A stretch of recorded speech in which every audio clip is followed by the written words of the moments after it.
वैसे तो मैं कई चौराहों, कई गलियों, कई मोहल्लों से होकर गुजरी हूँ, लेकिन आज का ये रास्ता, ये सफ़र बेहद ख़ास है और दिल के बेहद करीब है, क्योंकि आज का ये रास्ता गंगा की लहरों से होकर निकलता है और सीधे पहुँचता है गंगा के घाटों पर बसे हुए उन लोगों के दिलों तक जो इलाहाबाद के वोटर कहलाते हैं।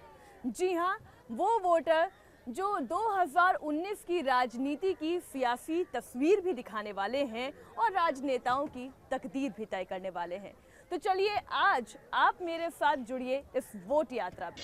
इस वक्त हारमोनियम की स्वर लहरी है, तबले की थाप है और साथ ही साथ इलाहाबाद के कुछ प्रबुद्ध नागरिक मेरे साथ मौजूद हैं और कुछ आम नागरिक भी, जो बताएंगे कि इलाहाबाद के दिल में, प्रयागराज के दिल में किसका राज है। क्या मोदी की लहर नजर आती है या फिर प्रियंका गांधी? क्या प्रियंका गांधी अपने दिल में जगह बना पाएंगी, यह हम जानेंगे यहीं के लोगों से। सबसे पहले इस वक्त महाराज जी मेरे साथ मौजूद है, मैं सबसे पहले इन्हीं से जान लेती हूँ। महाराज जी, क्या वो इलाहाबाद के, प्रयागराज के लोगों के दिल में अपनी जगह बना पाएंगी? देखिए, ये तो अभी मैं नहीं कह सकता कि वो जगह बना पाएगी कि नहीं बना पाएगी, लेकिन ये राजनीतिक सियासत का सबसे बड़ा अखाड़ा तीर्थराज प्रयाग माना जाता है। यहाँ से आदरणीय नेहरू जी ने चुनाव लड़ा, यहीं से लाल बहादुर शास्त्री गए, यहीं से जनेश्वर मिश्रा गए, यहाँ से बहुत बड़े बड़े लोगों ने दिल्ली का रास्ता तय किया है।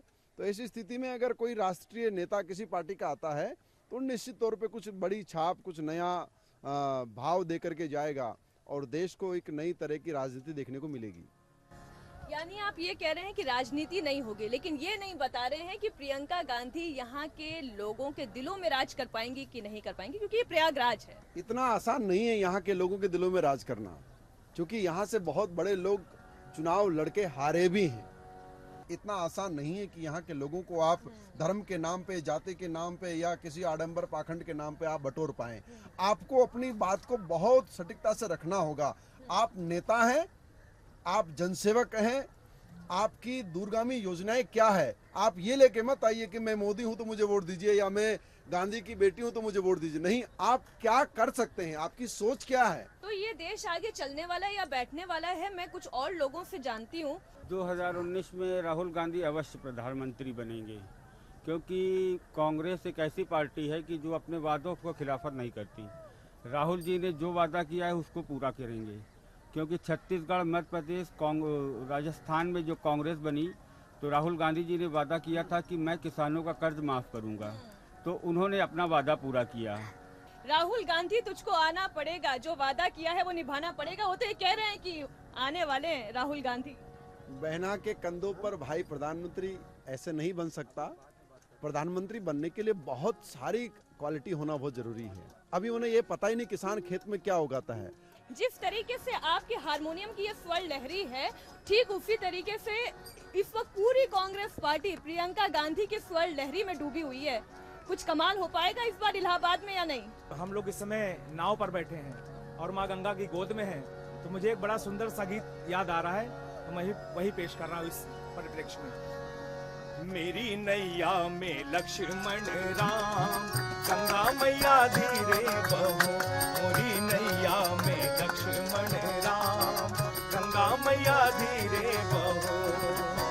धीरे बहो मैया, धीरे बहो, धीरे बहो मैया, धीरे बहो। मेरी नैया में लक्ष्मण राम, गंगा मैया धीरे बहो। मोरी नैया में लक्ष्मण राम, गंगा मैया धीरे बहो। उछल उछल मारे हिचकोले, उछल उछल मारे हिचकोले। देख हिचकोले मोरा मनवा डोले, देख हिचकोले मोरा मनवा डोले। मोरी नैया में, हाँ मोरी नैया में लक्ष्मण राम, गंगा मैया धीरे बहो। मोरी नैया में लक्ष्मण राम, गंगा मैया धीरे बहो।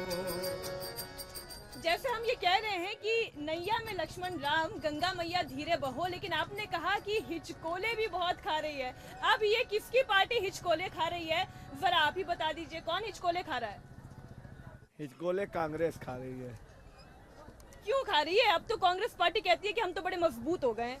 कहीं मजबूत नहीं है, चारों तरफ से विफल हो गए हैं, कहीं जनाधार कुछ नहीं है, बिना मतलब का ढिंडोरा पीटा जा रहा है, बिना मतलब का। 3 राज्य जीत के आए थे। 3 राज्य हमको ये दिखा देते कि कांग्रेस कितनी मजबूत में थे।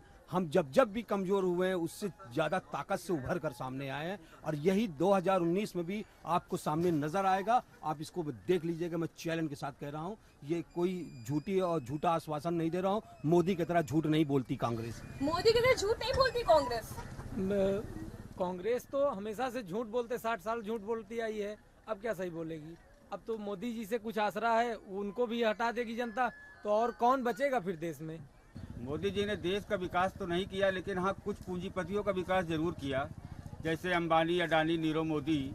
तो ये भारतीय जनता पार्टी सिर्फ पूंजीपतियों का ही विकास करती है। राहुल गांधी ये कहते हैं चौकीदार चोर है। अब तो ये तो युवा है, वो भी बताएंगे कि क्या क्या चौकीदार चोर है या नहीं है। हम लोग बचपन में चौकीदार तो चोर नहीं है। जिस तरह से देखा जा रहा है कि आज विकास हो रहा है, वो सभी देख रहे हैं कि कौन चोर है। अब आप खुद बताइए कि राहुल गांधी जी जो बोल रहे हैं कि एक तरफ से आलू डालूंगा दूसरी तरफ सोना निकलेगा, क्या पॉसिबल है? ये भी कह सकते हैं कि एक तरफ से आलू डालोगे दूसरी तरफ से सोना निकलेगा, तो उसको आईटी सेल, बीजेपी के आईटी सेल ने एडिट कर दिया कि मैं एक तरफ से आलू डालूंगा दूसरी तरफ सोना निकलेगा, मोदी शब्द हटा दिया गया। तो ये सब आईटी सेल ने, अब ये तो ये कहेंगे कि राहुल गांधी को पप्पू भी आईटी सेल ने बना दिया।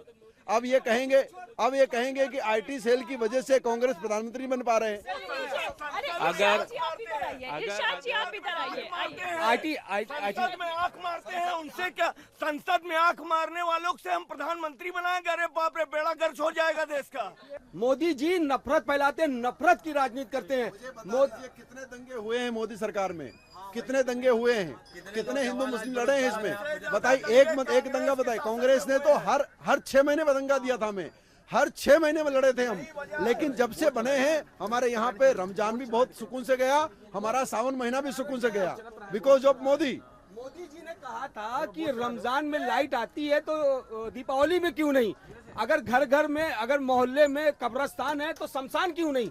तो राजनीति तो ये करते। अब कह रहे हैं कि पूरा देश चौकीदार है, तो अब ये बताइए पूरा देश चोर हो गया क्योंकि मोदी जी चौकीदार जो चोर थे। लेकिन आपको इतना तो मानना पड़ेगा। एक मिनट, आपको इतना तो मानना पड़ेगा कि राहुल गांधी जब कोई जुमला देते हैं, खुद नरेंद्र मोदी उसको अपने हित के लिए इस्तेमाल कर लेते हैं। मणिशंकर अय्यर ने कहा था कि एक चाय वाला कभी प्रधानमंत्री नहीं बन सकता, उन्हें चाय बेचनी है तो आकर बेच ले।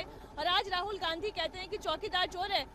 नरेंद्र मोदी कहते हैं कि सभी चौकीदार हैं। मैं चौकीदार, मैं चोर नहीं हूँ, मैं चौकीदार नहीं हूँ, मैं मोदी का चौकीदार नहीं हूँ, मैं देश का चौकीदार हूँ। लेकिन मोदी चोर ना। देखिए, हम छोटे थे, किसी बगीचे में आम खाने जाते थे ना, और चौकीदार जब मारता था तो हमें लगता था कि ये चौकीदार बहुत बदमाश है, ये हमें मार रहा है, ये हमें आम नहीं खाने दे रहा है। लेकिन आज हमें पता चल रहा है, क्योंकि वो चौकीदार जो हमें मारता था, वो चौकीदार जो हमें डांटता था, वो क्यों खराब लगता था? क्योंकि वो बगीचे की रक्षा करता था, और जो रक्षक होता है वो चोर लगता ही है, खराब लगता ही है। ये तो कह रहे हैं कि पूरे देश को चौकीदार चोर है, ये कह रहे हैं कि पूरे देश को चोर बना दिया है प्रधानमंत्री ने। कोई चोर नहीं है, प्रधानमंत्री चौकीदार हैं, हम सारे देशवासी चौकीदार हैं।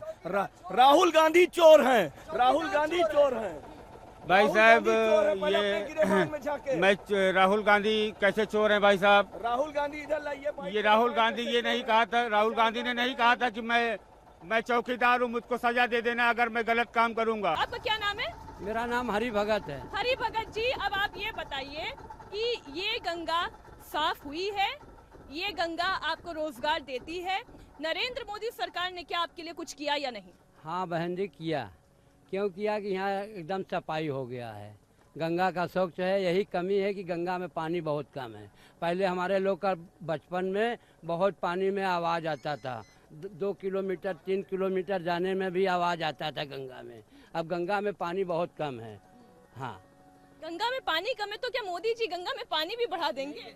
आज देखिए, अभी एक जो खिवैया की बात आई, जो सहारा लिया गया, तो इसमें सहारा देखिए, टूटी फूटी काठ की नैया, टूटी फूटी काठ की नैया, तुम बिन मैया कौन खिवैया।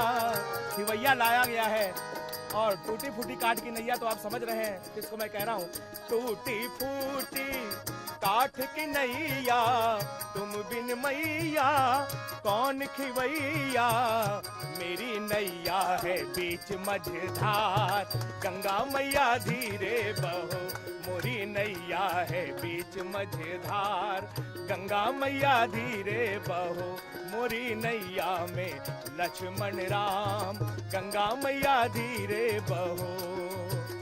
ये है इलाहाबाद की जनता, ये है प्रयागराज की जनता जो ये कहती है कि किसी की नाव टूटी फूटी है तो किसी की नाव में एक ऐसा खेवैया है जो कहीं ना कहीं नाव को पार भी लगा सकता है, और ना सिर्फ पार लगाना बल्कि राजनीतिक इतिहास भी बना सकता है। अब देखना ये होगा कि जब प्रियंका गांधी वाड्रा इसी गंगा मैया की लहरों से होकर यहाँ के लोगों के दिलों का हाल जानती हैं, तो क्या वो 2019 में अपनी सियासी तस्वीर और राहुल गांधी की सियासी तकदीर क्या उज्जवल बना पाती है या नहीं।